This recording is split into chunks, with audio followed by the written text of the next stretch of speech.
So 3.4. Why did war break out in 1939? The focus on is how a series of events and decisions led directly to the outbreak of the Second World War. One of the most important causes was the failure of appeasement.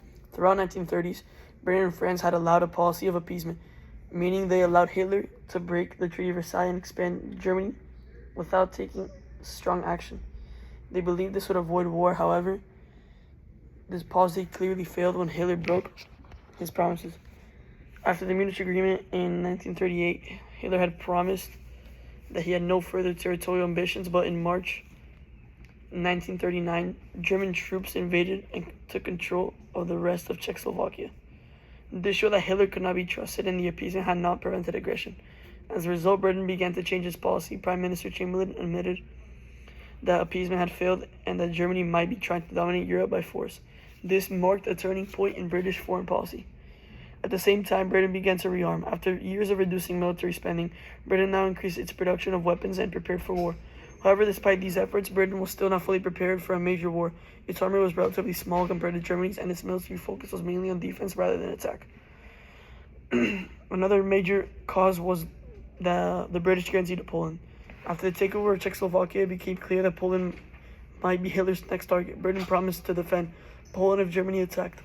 This was a big chance from earlier appeasement because Britain was willing to go to war. However, this decision also increased tension. Britain was committing itself to defend a country far away, even though it was not fully prepared for war.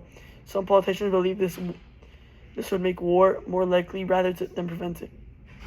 At the same time, there were attempts to form an alliance with the USSR, which could not have helped stop Germany. However, these negotiations failed.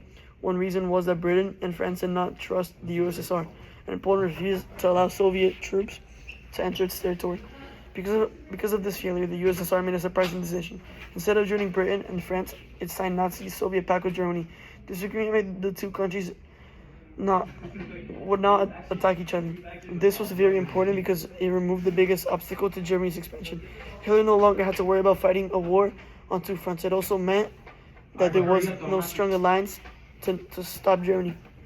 With this agreement in place, Hitler moved forward with his plans. On September 1, 1939, Germany invaded Poland using a fast, powerful military strategy.